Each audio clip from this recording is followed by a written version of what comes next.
Welcome to Back Porch Time with Dan. I'm Dan and this is my back porch. I'm glad you're joining me today.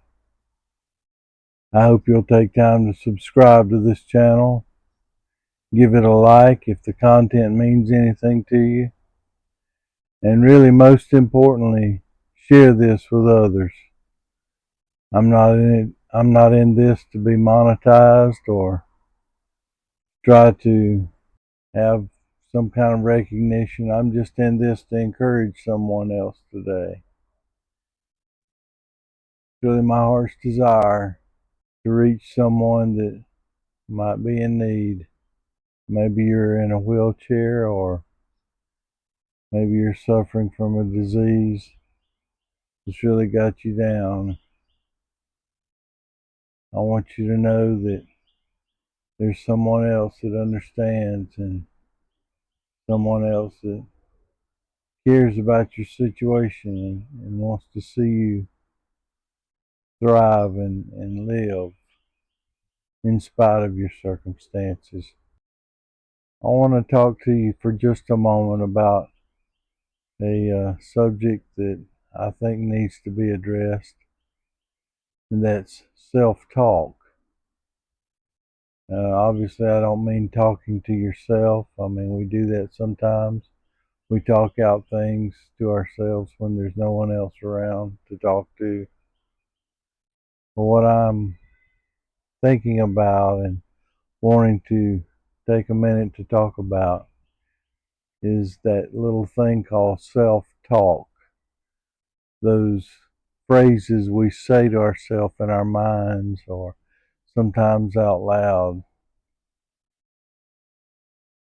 You know, when you're faced with a decision and you say to yourself, I don't know what to do, or I can't do this. Instead, try saying, I'll make the best decision I can in this moment using the resources that I have available. Really, that's all we can do is make the best decision we can for that moment. But there's another example that I want to talk to you about that's probably more common for those of us with limited mobility and disease. And that's that little phrase, I can't. We say that so many times to ourselves when there's something that we want to do or that needs to be done. Someone else needs something from us, we say, I can't.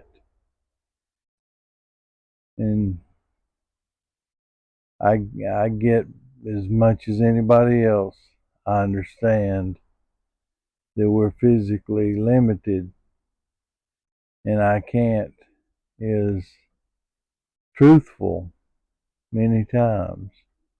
But sometimes we can say, I'll try to find a way, or I'll try to find another way. And sometimes we can say, I can. My point is this: if we say I can't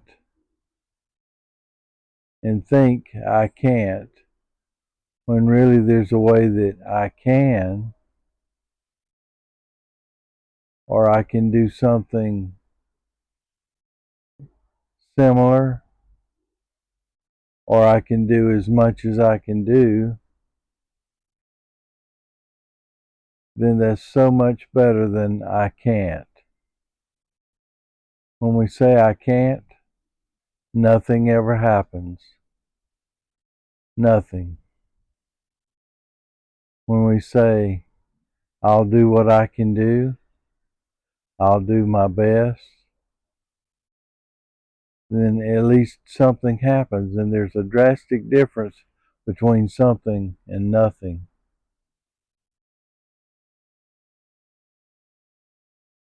Maybe someone needs your help and you think to yourself, I can't.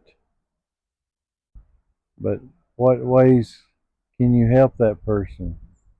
Instead of thinking I can't, think of ways that you can help that person. Maybe you can text them, call them on the phone. Maybe you can support them in some way, encourage them, pray for them. There's so much difference between I can't and I'll try. When I was in manufacturing and we'd have a problem, through the years I learned a lesson, and that's even if I don't know what to do, as long as I'm doing something to try to solve the problem, then I'm working on it. I'm on the way to getting it solved. And many times, even though I didn't know what to do, if I was doing something, I'd stumble on the answer. Is that a,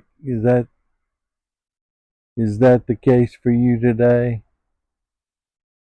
Are you afraid to say I'll try? Is something holding you back? Is your disability making you say I can't, when really you can say I'll do the best I can. I'll try to find another way. I'll give all I can give. Other people need you. Other people depend on you.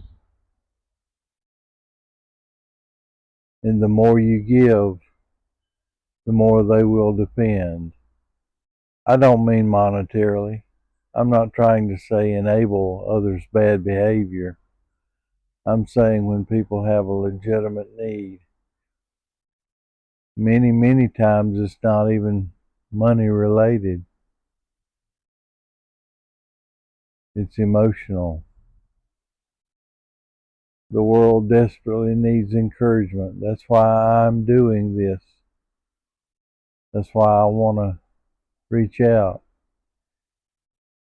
and spread encouragement as much as possible. That's why I want you to share these videos. One more thing I want to say about self-talk that I hear so many people say when they make a mistake or they don't understand something or they don't know how something works. They say to themselves, and I hear them say it out loud many times, I'm stupid. Words are so important, and when you say that, you're reaffirming something negative that you don't want to reaffirm. You don't want to be stupid. Don't call yourself stupid. It just makes you and others believe that. You're not stupid. We all have things we don't know. No one knows it all. Be careful with that kind of self-talk. It's toxic. Phrases like I can't, or I'm stupid, or I don't know what to do, those are not helpful phrases. Those are toxic. You need to break away from saying those things. Now, obviously, it's not good to say, I know it all, I can do anything. You know that's not what I'm trying to say here. I'm trying to say, don't say negative things to yourself. Don't have negative self-talk. The more you practice positive self-talk, the more positive changes you'll see in your life. Words matter. I've even heard it said that the inanimate things around us, the walls, the floor, the ceiling, the place where we live, the place where we are, absorbs negative words or absorbs positive words. I can't prove that's true. I don't know if it is, but I want you to think about the words you use, and especially with self-talk. Don't put yourself down. Don't count yourself out. Doing something so much better than doing nothing. Be careful with your self-talk. Well, that's what I have to say today, and I hope it encourages you. I hope it helps you. And again, if you like this content, I hope you'll share it, like it, so YouTube will share it. Drop me a comment, please. I'd love to hear from you. Love to know where you are, what you're going through, and how I can pray for you. Until next time, thanks for watching, and God bless.